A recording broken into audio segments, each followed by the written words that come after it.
Hey guys, it's me, Sapphira. Welcome to World Burlesque Day and a really interesting topic that we're going to discuss. What is draglesque? So I'm here joined today by the amazing Blue Virtue, who is in New Zealand, and Lacey Knightley, who is in Portland, USA. Couldn't have two countries and continents more further apart. Welcome. Hello. How are we? Woo. Am I on mute? No, I'm not.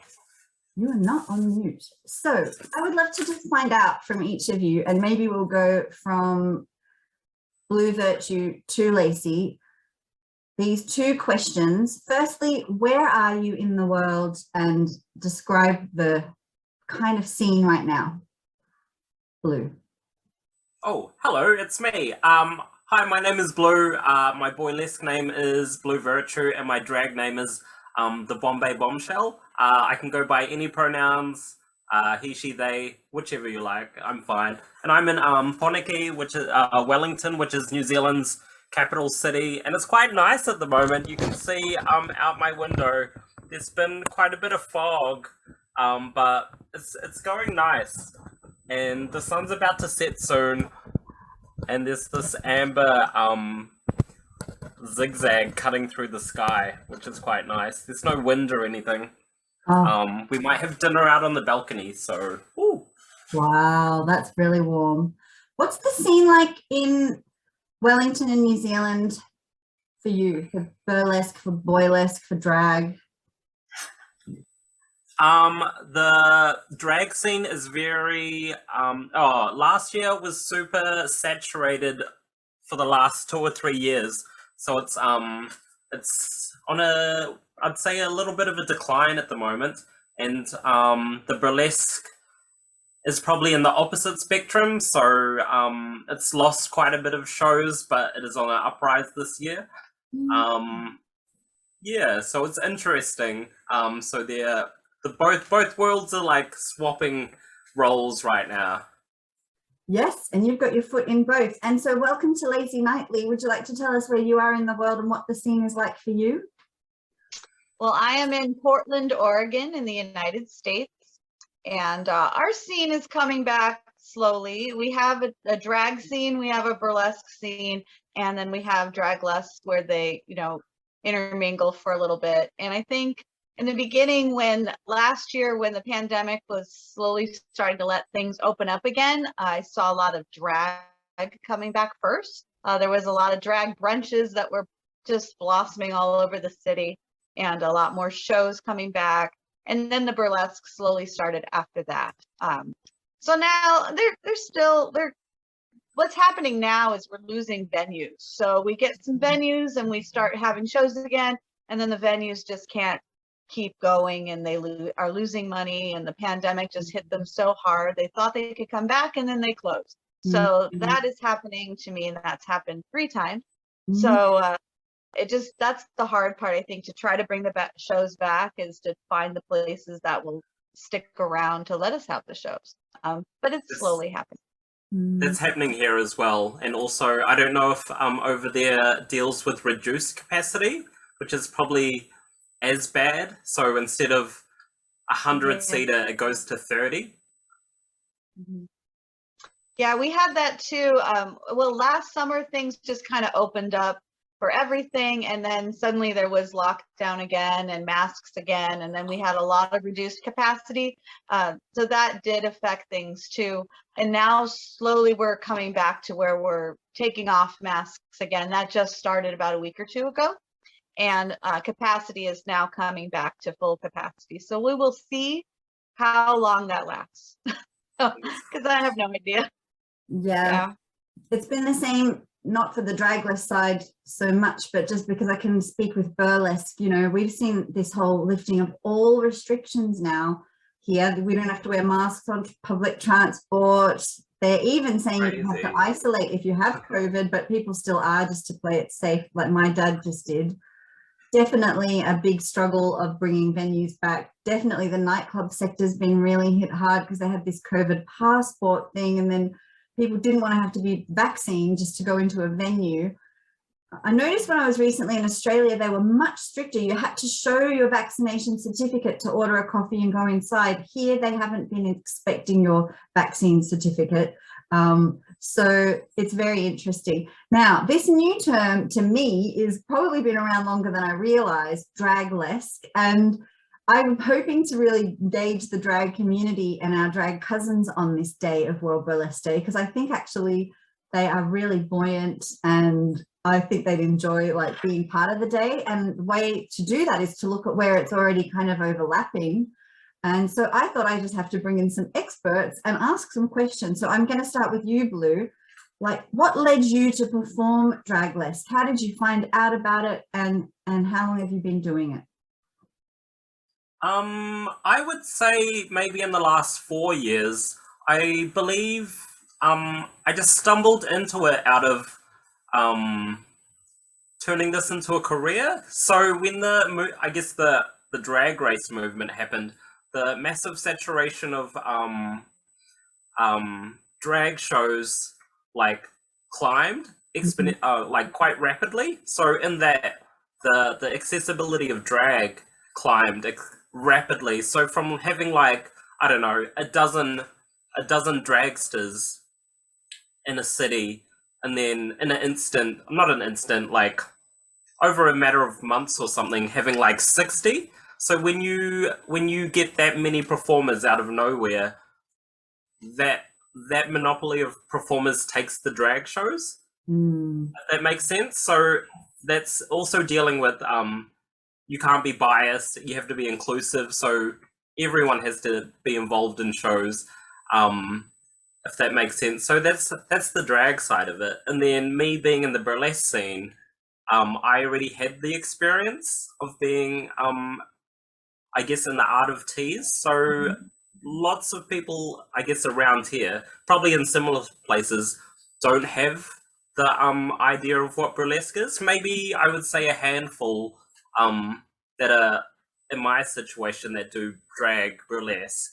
So when you know there's so many shows and there's so many people gunning for that shows, you have to utilize your talents and dip into the other field, which is burlesque. So being a drag performer and being in the burlesque scene sort of makes sense, being like, I don't need to compete against any other dragsters to get into burlesque shows, if that makes sense.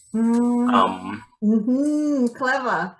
That's nice. You've got a point of difference. And how long do you think it's been around as a word in your opinion and perspective? I don't know, actually. That's a tough one. Even I haven't thought about that. Even starting it, I can't really think of anyone, especially in New Zealand, under the term of draglesque.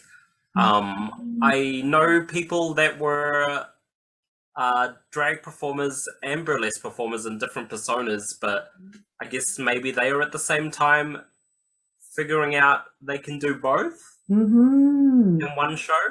Yeah, well, I love it. And so let's hear now from Lacey, because you are just a really interesting promoter and kind of got your fingers in a lot of pies with your tassel time and tassel talk, and so you mentor people as well. We both have been around for quite a long time in our respective scenes. How long have you been doing draglesque, and what led you to it? I would say probably 6 or 7 years I've done draglesque, and the first time I did an act with it was with a duet, and I didn't know what the word was, and I didn't really know what I was just doing a burlesque act, and we were 80s hair band kind of thing, the big hair and the total rock and roll, and had that kind of persona. And it was, like a drag king in burlesque, and we stripped and we had, pasties on and the whole shebang. So it was definitely more of a gender bending kind of thing, because we didn't bind our chests or anything like that. We didn't hide anything underneath, but we were definitely on the outside, more of a male presenting type of character. And I just thought of it as a typical burlesque act. But then somebody later was telling me, oh, that's a drag king. And I actually wasn't sure. I'd not heard drag king before. I'd heard drag queen, but I assumed drag king was just the opposite of drag king. Drag queen and drag king were just opposites. And so I loved that term and kind of looked into it. And then I heard somebody else say draglesque, and I was like, oh, that's what it is. So I don't actually know who made it up, where it came from. So I just liked the term and started using it. So definitely, yeah, for me, it's a mix of just drag type of act with the burlesque type of act together. And so for me, though, I do gender bending. So it's not a complete change in the binary of male to female. I definitely am more gender fluid, which fits what I am personally also. So it's a way to express myself that way too, which has been wonderful for me to do. So interesting. Just in exploring it and watching your video in particular, Lacey, I got like intrigued to think, do I have a drag king inside me I haven't even recognized?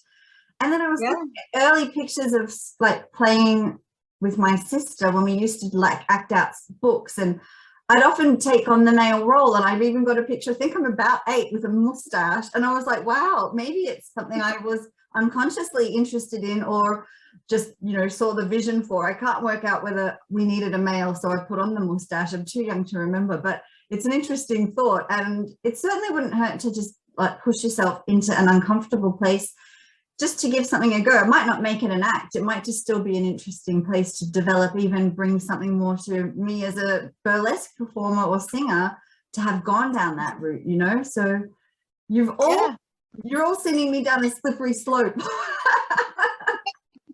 Let's see where this winds up. So what does performing it mean for you? Because I love this. You both have the advantage of doing a few different acts. And so what is like the draglesque piece? Like is there an extra kind of zing in it for you? Is there a different buzz? Like Blue, what would you say?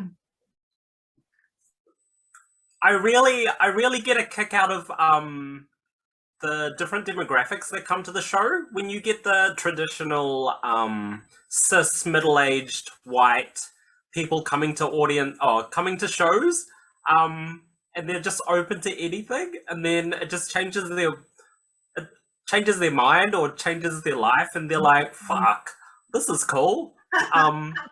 Or something like that. They don't even know what perception they're going into, but like entertaining it, I think is really good value, because them having a good time sort of like starts little snowball effects where they go to their, I don't know, their kids or their friends, and they talk to their kids and be like, oh my god, I went to the show. So like that little trickle on butterfly effect sort of makes it better for like people in the future. Like it's okay to sort of express that in an entertainment form. Like I think that's a additional value. Even like people that have just turned 18 and just come out and they haven't seen this, they don't even know what they're looking for in their queerity or their gender non-binary, and then they see like how extreme we can go, which is another little bit of magic.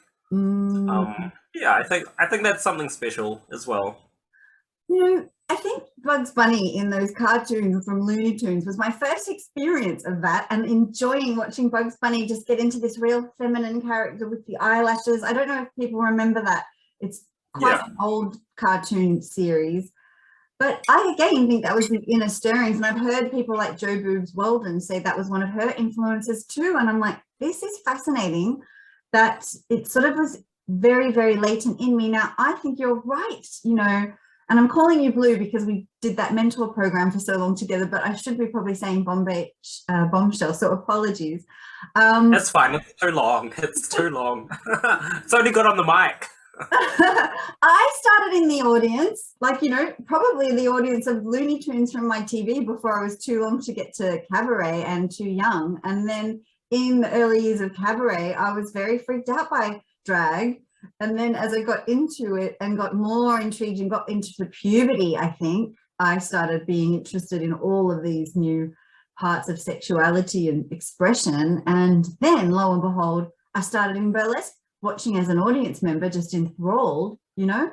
So there you go. It's so interesting. You could be very well, you know, the facilitator of a whole new pool of draglesque performers, or giving someone permission from you shining your light to try, you know, something that they're called towards, that's not been in their family environment, that's not been in their mainstream TV. So I really applaud you for recognizing that that is your zing piece, is that it's like what you kind of bring to open other people's eyes to the future and maybe create a more open-minded world. And I think that's amazing. So now, Lacey, you know, what has it been for you? Why do you love the draglesque piece, apart from all these things you can do? You're literary, you're a producer. Like, what is it when you do draglesque that just is a real, like, absolute light bulb?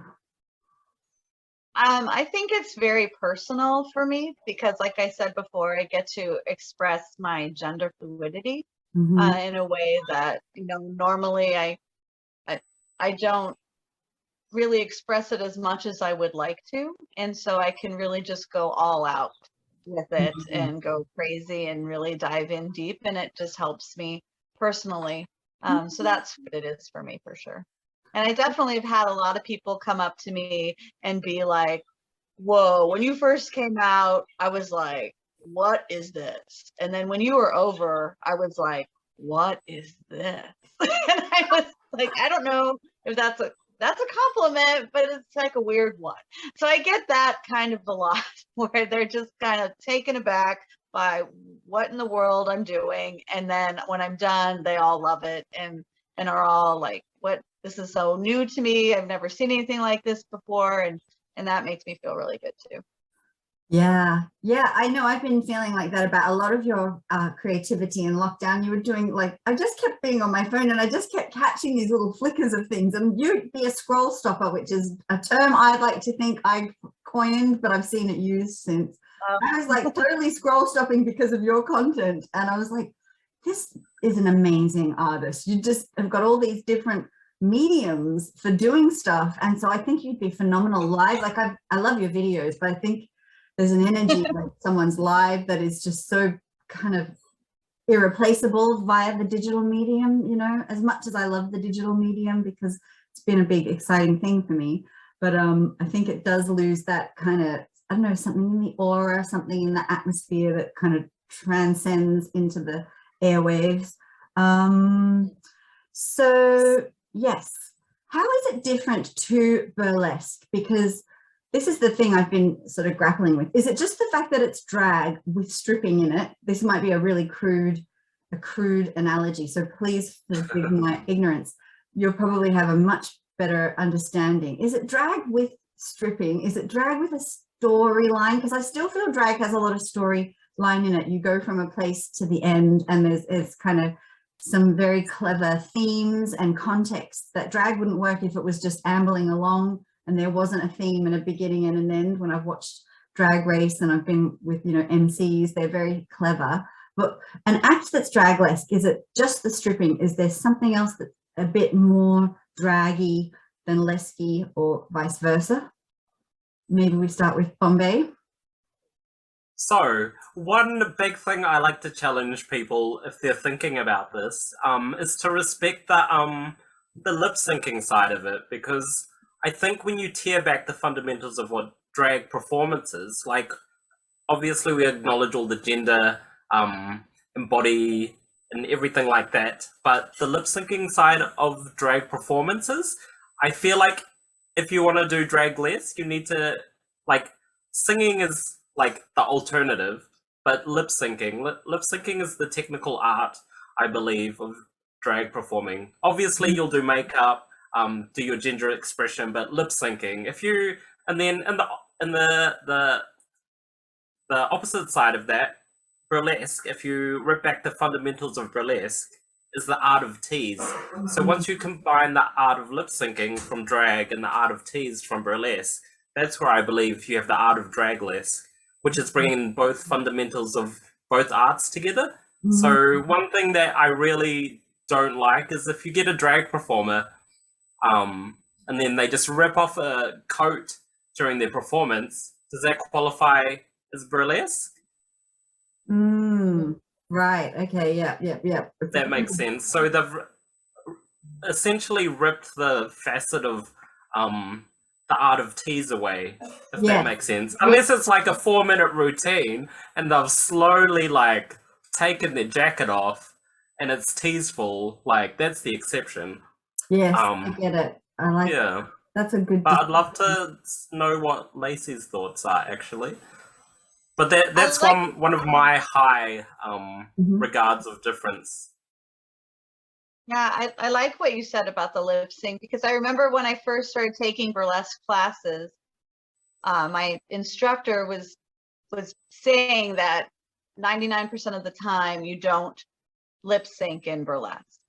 And but I don't like when people say you can't do something in an art form.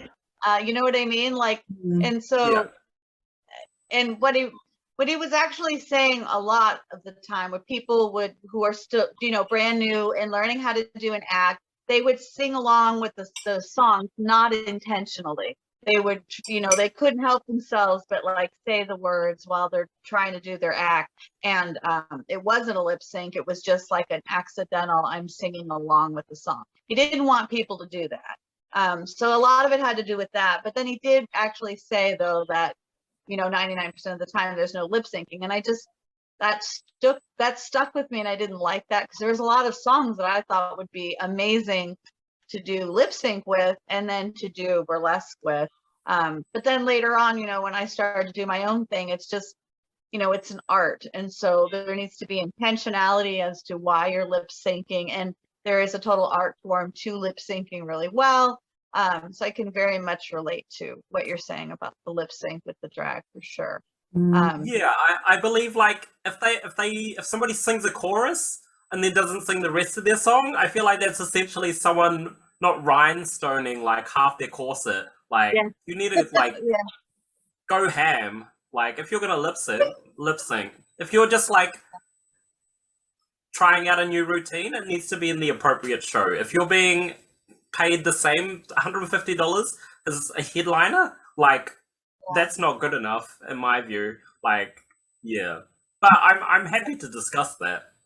No, definitely. I have seen some amazing burlesque artists that were not in drag in any way, that were full on burlesque, and they were lip syncing, and they did it awesomely. And so they knew how to lip sync, and they had practiced and honed that in, and they did a burlesque act. So that's, you know, if that, I wouldn't consider it draglesque though, because their entire, you know, gender expression was them all the way. It's normal, you know, right, or mask all the way, or whatever it was. So I would say that's just a technical skill they've added. So if they were doing that, instead of lip syncing, they were using fans. So like that's the technical element of their performance. Exactly. Yeah. Yeah. What are your thoughts, Sapphira? I haven't really known, because I haven't performed draglesque, but to me, the ones I've seen, there's definitely a storyline that I think is more prominent in burlesque than drag, probably because to me, drag's very athletic often, or very comedy based. So they're not just lip syncing. If they're an MC, they'll lip sync and then they'll have a really good presentation as a comedian and getting everyone involved. If they're a drag race type of, you know, 2-minute or 3-minute act, it's quite athletic. So if I had to say things just from a novice who's in the audience and still learning about it, I would say the key things about draglesque is there's been a storyline, there's been a drag king or drag queen performing it, and the element of the strip tease or the tease part has had a very clear beginning and an end, and there's like an exciting, you know, momentum towards the finale that is often revealing a body part or like taking something off that I've found very hot. I think you could easily do that without the disrobing and make it still feel burlesque, because burlesque to me doesn't always have to be stripping, and I've done acts over the years where I've had to be sensitive to the audience. I want burlesque to be loved by everybody. And so if I get invited to sing in a Turkish restaurant amongst all of the burlesque and belly dancing performers, and I'm the only burlesque artist, and the promoter says they won't understand it if you take your top off, but can you just be burlesque in every other aspect? it will alienate people in certain contexts. So in a Middle Eastern environment recently for Christmas, I just was so burlesque. Everyone was like, even the belly dancers, what was that? Loved it, you know, but there wasn't a striptease. So it was still so unique and original. There was all the surprises in the costumes, the balloons popping, audience participation. And I think you can not strip. So I think that's, you know, me saying that drag is just with the burlesque, with the strip in it, is me kind of contradicting my own self just to be provocative in this conversation. So I do think we can not have the stripping and it still be draglesque. From things I've seen, they could still get there without that final disrobe. But luckily the ones I think I've seen, they do the strip, and I enjoy it. And I like that kind of slightly naughtier element, which maybe that's even me even thinking that's naughty because of the way I was raised. You know, I think other people would see that and wouldn't see it as salacious or like too sexy at all, because they've probably seen a lot worse and don't have the preconceptions I do. How long do you think this will last? Do you think we're going to see more fusion? Because in the early years of burlesque, for me, I was belly dancing and I was like, oh my God, belly dance and burlesque, and really wanted to put that forward. And that was in 2008. And then I realized it had been associated, if not kind of borrowed and grown from belly dancing.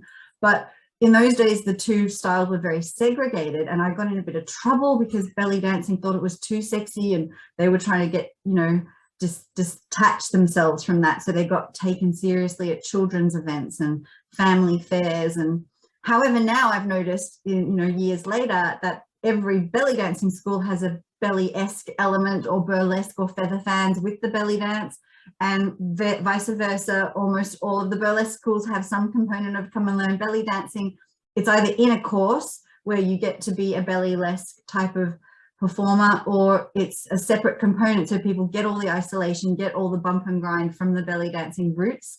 Do you think, given that I recognize and have seen that just blossom worldwide, do you think draglesque might be somewhere more people start to appear and it might be something we really see? Do you think there could be a draglesque festival in future years? Honestly, I think it's dependent on the economy because it's really expensive. It's really hard to maintain. Like full like burlesque, like a whole drag outfit, and drag persona is a lot of finance, and then buying like $600 fans, $300 I don't know heels, like yeah. I would like to see it, but yeah, I don't think it'll happen that fast. Maybe globally, yes, but not like in my country, not in New Zealand. Yeah, and I would say it's technically hard as well. Yeah, just seeing both worlds. It's a lot of commitment, I would say. But if people are passionate about it, yes, hell yes. But it's a lot of work. Like this. Speaking about draglesque, I would say think about the context. Is somebody doing a draglesque performance, or are they a draglesque performer as well? Like if they're a burlesque performer that does one routine that they're lip syncing to, like does that qualify enough for a festival? Yeah. Yeah. Well, I think it depends. I think it depends on the act, though. They could have the one act that's like mind blowing, you know. That I mean, it just depends on the person and the act. So it's hard to judge whether they're a draglesque performer or a burlesque performer. I mean, I just feel like there's a lot of these, you know, vocabulary definitions that then kind of can mess people up, and it becomes hard to judge what is that type of act versus what is that type of act. It can get all I think you're right, because in the world of burlesque we see these like queerlesque, nerdlesque, gorelesque, lolesque. So you pretty much put the suffix of lesque behind any word and you can make a show. The advantage of drag is it's pretty much an empire now because it's in the mainstream. Yeah, definitely. I mean, I think for like my Dapperlesque show, my whole goal was to mix burlesque acts with boylesque acts with draglesque acts with drag kings that were all kind of emanating this dapper feel, but it's not just all top hats and fedoras. It's, a dapper feel can be a cowboy hat. It can be, William Shakespeare. It could be all these different things. And I wanted it presented all these different ways. And there's femme dapper type of acts, and there's more masculine. There's all the in between, and it was just something I wanted. Yeah, is that a regular show? Is that like once a month? Well, I did it 2 weeks ago, and it was the one that Sapphira was talking about, and big success. So we're doing it again June 24th, and then hopefully one more time before the end of the year. But amazing. yeah. So that was what I was trying to do, to try to mix the different genres of esque together that are not usually together. So it was great, and it was very different. And I think that's the other problem with how we're going to see this growing, and because it is so different, that it takes time. So I often feel like I don't, for the acts, and my character is Nick Lacey, I don't feel like I fit in burlesque. I don't feel like I fit really in drag. It's this weird amorphous in between that I'm trying to get people to get used to, and I think it'll take time. Oh yeah, I agree. It's hard to teach your audience in one show. And it's not just audiences, it's actually even other performers and other sometimes. I mean, there's a lot of we have a community that's actually very, very welcoming, and all drag is valid. And that includes all the different forms of draglesque and all the different, spectrum type of drag. But there's still a few that are still kind of like, well, what you're doing is not burlesque. Well, what you're doing is not drag. Well, what you're doing is just weird. It won't fit in a festival. It won't fit in this show. And so I have to kind of make my own. It's hard, yeah. So, yeah, and like when in Beehoff, are they going to have a draglesque performer? That's when you'll know that it'll be big and it'll be finally accepted. Well, I believe Henry Lou Hoover is a drag king. Yes, that is true. Yes, and they're wonderful. That is very, very true. It's just kind of like want to see more. It's very rare to see it. Yeah. And get in there, and also the whole the gender bending kind of drag where you're not you're underneath everything, you look mask on the outside and underneath you're female. I've had people tell me like, oh well, you were female in the when you were revealing, you should have had a binder on, you should have hid all that. And I'm like, no, I don't want to hide all that. And so that's something that's hard for a lot of people, because I have seen in competitions and in festivals and stuff where it's a drag king and they reveal underneath and it's a male chest, but it's not it's the mixing of the gender is hard still. Yeah, interesting. Well, I just wonder if let's just make a note that the belly dance and burlesque, that took 14 years to really start to take hold and become a kind of emerging and frequent thing. So it may be that we're just at the cusp of seeing something that will become so prominent that it eventually does command its own festival or its own thing, because burlesque is certainly, I'm noticing more and more burlesque festivals. So, this could be where this kind of goes, but we're all at the beginning of a very interesting, endeavor. And it's just glorious to hear from you both. You're both really different artists, equally talented, that I super admire. And, I'm finding this inner flutter of maybe trying my own drag king class just to see what that would be like through this experimentation. I met Shut Up and King in Glasgow. And I recommend you should do it. Just do it. Yeah, I think absolutely. Then get back to us and tell us how it went. Yes, maybe maybe I could do a video diary. Take pictures.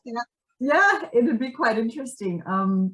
And it would be a real, you know, I haven't been in class for a while. I've been learning a lot of other things, social media, like how to market music online. Oh my God, everything we had to learn in the pandemic, creating an app, but actually performing, that all takes a backseat when I'm learning other stuff because I just can't handle also performing and like opening myself up in that way. But now I'm thinking, you know, I could, and it just feels like it's a tickle. So let's see. Thank you so much for your time. Really appreciate it. And I'll be in touch after this very wonderful interview. I'm sure everyone who watches is going to really enjoy what is Draglesque. Thanks, guys.